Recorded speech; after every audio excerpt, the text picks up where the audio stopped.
देखिए, हर किसी को बचकाने स्टेटमेंट से बचना चाहिए, लेकिन पाकिस्तान की हरकतें बचकानी है। गीदड़ से आप शेरों की तरह की दहाड़ की अपेक्षा नहीं कर सकती ना। गीदड़ हुआ ही करेगा, तो गीदड़ वही कर रहा है। जहाँ तक बात परमाणु हथियारों की है, तो भारत जो है पाकिस्तान से पहले परमाणु शस्त्र संपन्न राष्ट्र है।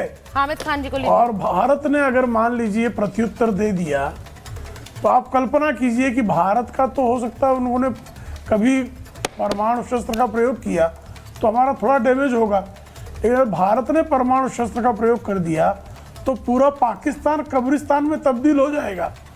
इसलिए पाकिस्तान के जो भी थोड़े बहुत जहीन लोग हैं, वो अपने जो उनके हुक्मरान हैं उनको समझाने की कृपा करें कि भारत को आप चमकाइयाँ धमकाइयाँ और परमाणु बमों का जो है कृपा करके किसी प्रकार की धमकी देने की गलती ना करें, क्योंकि भारत ने अब नो फर्स्ट यूज वाली पॉलिसीज भी उससे भी किनारा कर लिया है।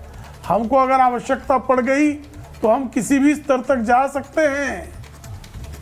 तो कृपा करके संप्रभु भारत के देखिए अभी जो हम कर रहे हैं, प्रेम शुक्ला जी, मैं जरा चुनौती देने की गलती ना करें और आरजू को भी दिखा दूं जो हो रहा है इस वक्त। भारत से आज 191 पाकिस्तानी वाघा बॉर्डर से वापस गए। वो तस्वीरें भी दिखाइए जरा, क्योंकि पाकिस्तान से आज 287 भारतीय भी भारत वापस आए।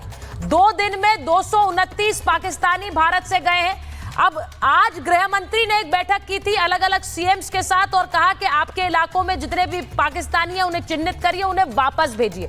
तो ये तस्वीरें भी वाघा से आई हैं, अटारी से आई हैं और यहाँ वापस भेजा गया है। हम बड़ा क्लियर है, जो कहा है उसको अमल में लाना है। पाकिस्तानियों को देश से बाहर करिए, ये क्लियर कर दिया गया।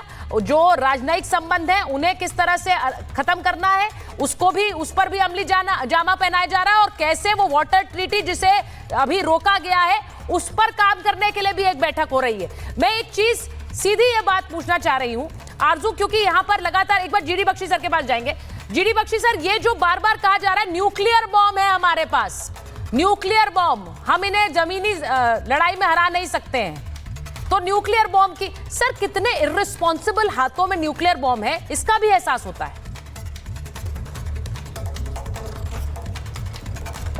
मैं एक चीज क्लियर कर दूं बिटिया, मैं आपको बताना चाहता हूं कि इनके एक मिनिस्टर साहब हमको पहले धमकी दे रहे थे कुछ साल पहले कि हमारे पास 1.5 पाव के 2 पाव के बहुत सारे न्यूक्लियर बॉम्ब है। ठीक है, भारतवर्ष के पास 10 किलोटन 50 किलोटन और उसके ऊपर टन के हेवी वेट न्यूक्लियर बॉम्ब्स हैं। अगर वो पाकिस्तान पे इस्तेमाल हो गए खुदा न खास्ता, आपके अगले 700 साल तक ना अनाज उगेगा ना चावल, रेडियो एक्टिव हो जाएगा पाकिस्तान। हम तो 5 गुना बड़े हैं, हम तो फिर भी अपने आप को संभाल लेंगे, तुम्हारा खात्मा निश्चित है। और ये सारी कहानी कि हम न्यूक्लियर बॉम्ब चला देंगे, चला के दिखाओ। मैं आपको कह रहा हूं कि कारगिल का युद्ध 3 महीने चला था। मुझे गिनती करके बता दीजिए कितने पाकिस्तान के 1.5 पाव के 2 पाव के न्यूक्लियर बॉम्ब आपने दिल्ली में या भारत में कहीं भी चलते देखे। इट इज बकवास। ठीक है साहब, और आपको और कॉन्फर्मेशन चाहिए तो मैं आपको बता दूं कि रशिया न्यूक्लियर पावर है, सबसे बड़ी न्यूक्लियर पावर। 1680 न्यूक्लियर बॉम्ब है मेगाटन रेंज में उसके पास। 3 साल से लड़ाई चल रही है कई पे कितने न्यूक्लियर बॉम्ब पड़ते देखे हैं आपने? 1.5 पौए का 2 पौए का, ये बकवास। इसी पाकिस्तान की जो फौज है वो रैशनल एक्टर है। पाकिस्तान की फौज आलीशान बंगलों में रहते हैं उनके जर्नल। ऐसे जर्नल अपने बंगलों को नहीं उड़वाना चाहते न्यूक्लियर स्मोक में। ठीक है साहब, वो बहुत सोच समझ के फैसला लेंगे। ठीक है, मुशर्रफ साहब ने भी बड़ी धमकियां दी थी, हमने नहीं कोई चलते देखा 1.5 पौए का 2 पौए का बॉम्ब। जोक। और आप समझते हैं कि भारत इससे डिटर हो जाएगा? Don't make us laugh. ठीक है, मैं एक चीज सर बताना चाह रही हूँ। छू के देखो, Hamid You will Khan see साहब भी आ गए हैं। journalist. हामिद खान साहब, ये तो देखिए बड़ी स्ट्रेंज सी बात है कि यहाँ पर न्यूक्लियर बॉम्ब की गीदड़ भभकिया दे, कोई रिस्पॉन्सिबली बात करना नहीं जानता है आपके देश में, और कोई रिस्पॉन्सिबल एक्शंस की तो मैं बात ही नहीं कर सकती हूँ। कोई न्यूक्लियर बॉम्ब की बात कर रहा है और कोई मान रहा है कि 3 दशक से हम आतंकवाद को पालते रहेंगे। ये आपके देश के रक्षा मंत्री हैं। अच्छा, जी। अब मैं बताता हूँ, आप पिछले 2 दिन से जिस तरह जनरल जीडी बख्शी साहब गला फाड़ के कह रहे हैं कि आज हमला हो जाएगा, कल हो जाएगा, हमें तो मजाक लग रहा है, जैसे आप अपना बॉलीवुड की फिल्म चलाना चाह रहे हैं। हकीकत तो ये है कि आपके अंदर इतनी जुर्रत ही नहीं है कि पाकिस्तान की तरफ आंख भी उठा के देख सके। आपको पता है कि आपको बड़ी मार पड़ेगी हमसे। अच्छा सपना है, हंस रहे हैं वो, बहुत बढ़िया सपना है। आपको बड़ी वो आप पर हंस रहे हैं।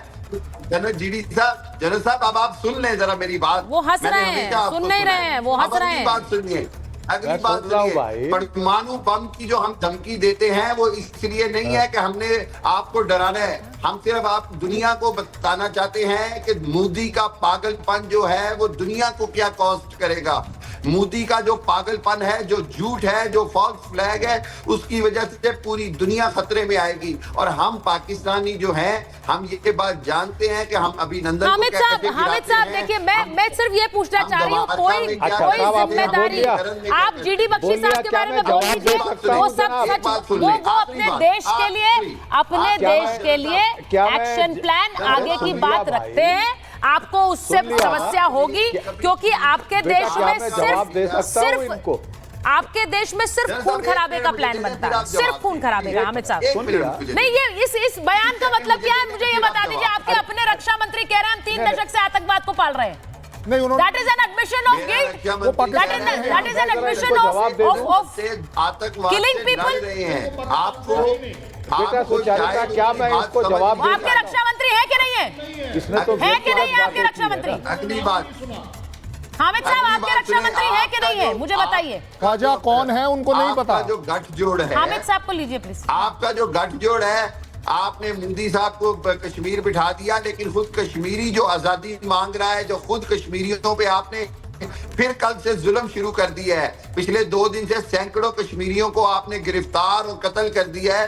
इसकी सजा इंडिया को भुगतनी पड़ेगी। एक तो हामिद साहब अपनी जबान को लगाम दीजिए, अपनी जबान को लगाम दीजिए। पहली बात तो यह है, मैंने आपसे कहा कि ना आपके एक्शंस में रिस्पॉन्सिबिलिटी है, ना आपकी जबान में रिस्पॉन्सिबिलिटी है, और आप लोगों के देश में सिर्फ खून खराबा करने की एक जहनियत है।